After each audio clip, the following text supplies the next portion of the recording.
রাজশাহীর সেই ভাইরাল আলামিন আম্বানির বাসাতে গিয়ে একসাথে ইফতারি করলাম, সাথে অনেক আড্ডা দিয়েছি, গল্প করেছি এবং কি উপলক্ষে হালকা কিছু কেনাকাটাও করে নিয়েছি। সো হ্যালো এভরিওয়ান, আসসালামু আলাইকুম। সবাই কেমন আছেন? আশা করি ভালো আছেন। আলহামদুলিল্লাহ আমি অনেক অনেক ভালো আছি। তো এখন আমরা রওনা দিয়েছি আলামিন ভাইয়ার বাসার উদ্দেশ্যে। ওদের অনেক লেট হয়ে যায় শুধু আবরারের বাবার জন্য। আবরারের বাবার সেই দিনই অনেক কাজ ছিল 15টা রমজান। আমরা যে কিভাবে রাস্তা দিয়ে গিয়েছি আমরা নিজেও জানি না। আমাকে নিয়ে আবরারের বাবা এই প্রথম এত জোরে বাইক চালিয়েছে। আবরারের বাবারও অনেক কাজ ছিল আর আমিও অনেক অসুস্থ ছিলাম, এর জন্য যাব না বলেছি, কিন্তু না সেটা আর হলো কই। সুমন ভাইয়া তো বলছে আলামিন ভাইয়ার বাসাতে গিয়ে সবাইকে ইফতারি করতে বলছে, তাছাড়া অনেক মন খারাপ করবে। ইফতারির একদম 1 মিনিট আগে গিয়ে আমরা বাসাতে পৌঁছাই। বাসা থেকে বের হয়েছি 5টা 20-এ আর গিয়ে পৌঁছাইছি 6টা 8-এ। অনেক দ্রুত গিয়েছি আমরা। সেদিনের ইফতারি ছিল 6টা 10-এ। আর বাসার মধ্যে ঢুকতে ঢুকতে 9 বেজে গেছে, মানে আর 1 মিনিট টাইম। গিয়ে দেখলাম ভাইয়া ইফতারি সাজাচ্ছে আমাদের জন্য। রুলি আপুদের আমাদের সাথে যাওয়ার কথা ছিল আর আমাদেরও বড় গাড়ি নিয়ে যাওয়ার কথা ছিল, কিন্তু পরে আর হলো কই। ভাইয়ারা আমাদের 5 মিনিট আগে গিয়ে পৌঁছাইছে। আমাদের জন্য অপেক্ষা করতে করতে ভাই আপুদেরও দেরি হয়ে গিয়েছে। তো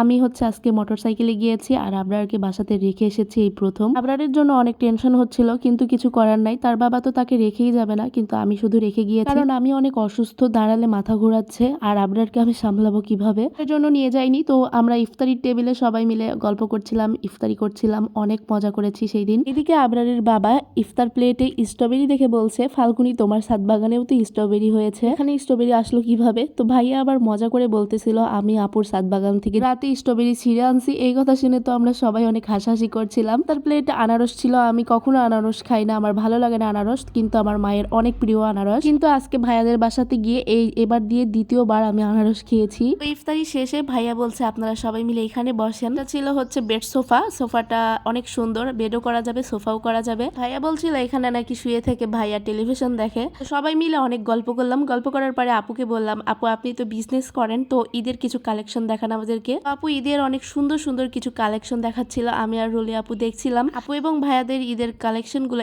এত সুন্দর আর এত রিজনেবল প্রাইসে দিচ্ছিল, এটা আপনারা মার্কেটে গেলে কখনোই পাবেন না। আপুর বিজনেস পেজটা আমি ক্যাপশনে দিয়ে দিব, আপনারা চাইলে ঘুরে আসতে পারেন। যে ড্রেসটা আপনাদের পছন্দ হবে আপুর সাথে অনলাইনে কথা বলে অর্ডার করে দিবেন। আমাদের ড্রেস নেওয়া দেখে আবরারের বাবা আশা করছিল যে মেয়েদের এত কালেকশন, ছেলেদের কেন নাই। ভাইয়া বলছিল খুব তাড়াতাড়ি ছেলেদেরও হবে। আপুর পেজের নাম হচ্ছে বাঙালি বিউটিস বাই রূপা। আপনাদের সুবিধার্থে আমি প্রোফাইল পিকটা স্ক্রিনের উপর দিয়ে দিব, ঘুরে আসবেন। তো আলামিন ভাইয়া আর আলামিন ভাইয়ের ওয়াইফ এত ভালো মনের মানুষ, ওইখানে না গেলে কখনোই বুঝতে পারতাম না। আর এক কথায় একদম মাটির মানুষ, এত বড় সেলিব্রিটি হয়েছে তাও মনের মধ্যে এক বিন্দু পরিমাণ কোনো অহংকার নেই। তো আপু ভাইয়াদের বাসা থেকে যখন আমরা বের হই আমাদেরকে অগ্রিম ঈদ মোবারক জানিয়েছে। আমি আর রুলি আপুর ওইখান থেকে একটা সিম্পল ড্রেস কিনে নিই, যেটা ঈদের দিন দেখতে পাবেন। তো এখান থেকে বিদায় নেওয়ার পরে এখানে 12 রাস্তার মোড়ে সুমন ভাইয়া আমাদেরকে দুধ চা খাওয়ায়, যেটা অনেক মজা ছিল। আর আমি যেহেতু অনেক অসুস্থ, জ্বর, তো আমাকে অনেক ঠান্ডা লাগছিল, আমি বেগে করে আমার একটা লং কোট নিয়ে আসছিলাম, ওইটাই পরে নিচ্ছিলাম, তবুও অনেক ঠান্ডা লাগছে। তারপরে আমরা বাসার উদ্দেশ্যে রওনা দিই। ভিডিওটা ছাড়তে ছাড়তে আমার অনেক দেরি হয়ে গেল, কারণ আমি অনেক অসুস্থ, ভয়েস দেওয়ার মতো পরিস্থিতি ছিল না। আজকে ভাবলাম যে ভিডিওটা আপনাদের সাথে শেয়ার করি, এর জন্য আর কি। সবাই ভালো থাকবেন, সুস্থ থাকবেন, আল্লাহ হাফেজ।